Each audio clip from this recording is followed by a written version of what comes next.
आप देख रहे हैं नेट्रिक न्यूज, साहस सच कहने का। नमस्कार, आप देख रहे हैं नेट्रिक न्यूज और आपके साथ मैं हूं दीप्ति द्विवेदी। कांग्रेस अध्यक्ष राहुल गांधी के सिख दंगे के बयान पर सियासत शुरू हो गई है। अकाली दल समेत सभी विपक्षी पार्टियां कांग्रेस अध्यक्ष राहुल गांधी पर निशाना साधने से पीछे नहीं हट रही हैं।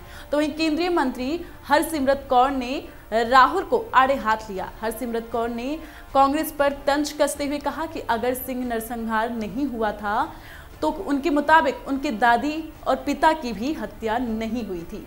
उन दोनों की मौत एक मामूली हार्ट अटैक से हुई थी। वहीं हरसिमरत कौर ने लोकसभा में कांग्रेस पर जमकर हमला बोला। उन्होंने कहा कि वो कांग्रेस कहती है कि उनका 1984 के सिख दंगे से कोई लेना देना नहीं है, लेकिन ये बात सब जानते हैं कि उस समय के प्रधानमंत्री के कहने पर ही वो सब हुआ था। वहीं हरसिमरत ने कहा कि कांग्रेस अल्पसंख्यकों के हित की बात करती है, लेकिन वास्तव में एक समय कांग्रेस ने अल्पसंख्यक सिख समुदाय को नष्ट करने की कोशिश की थी। सिख समुदाय को नष्ट करने के लिए उनको कत्लेआम की खुली छूट दे दी गई थी और अब कांग्रेस कातिलों को बचाने में जुटी हुई है। दरअसल राहुल ने ब्रिटेन में कहा था कि 1984 दंगे में कांग्रेस शामिल नहीं थी। वो एक दर्दनाक हादसा था, लेकिन उसमें कांग्रेस का कोई भी आपराधिक हाथ नहीं है। राहुल के इस बयान के बाद से ही कांग्रेस पर निशाना साधा जा रहा है। हरसिमरत ने कहा कि अगर वो कहते हैं कि उनका 1984 के दंगे में हाथ नहीं था, तो उनका नेता उस दंगे में शामिल होने की सजा क्यों काट रहा है और कांग्रेस उसे इतने सालों से बचाने की कोशिश क्यों कर रही है। लोकसभा में खड़े होकर हरसिमरत कौर ने कांग्रेस पार्टी से सवाल किया।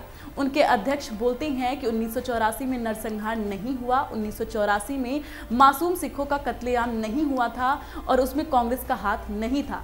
हरसिमरत ने कहा कि पंजाब सरोवर खून से लाल नहीं हुआ था। हरसिमरत ने कहा कि ऐसे लोगों को जलियांवाला बाग का अध्यक्ष बनाने की बात होती है, जिनके हाथ लाखों मासूमों के खून से सने हुए हैं। हरसिमरत ने कहा शर्म करनी चाहिए, वापस जाकर क्या जवाब देंगे। आपको बता दें कि 1984 के सिख विरोधी दंगे में भारतीय सिखों के खिलाफ थे। इन दंगों का कारण था इंदिरा गांधी की हत्या, जो उन्हीं के अंगरक्षकों द्वारा की गई थी। उसी के जवाब में ये दंगे हुए थे। इस दंगे में 3000 से ज्यादा मौतें हुई थी।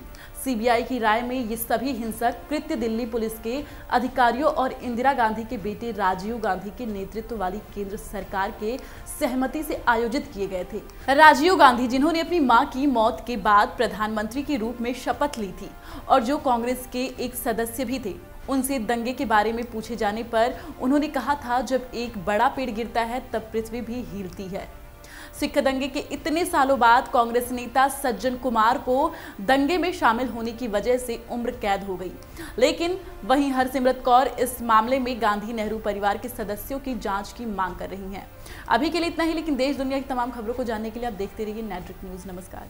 हमारे साथ जुड़े रहने के लिए हमारे YouTube चैनल को सब्सक्राइब करें, साथ ही बेल आइकन को दबाएं। नेट्रिक न्यूज की खबरें सबसे पहले देखने के लिए।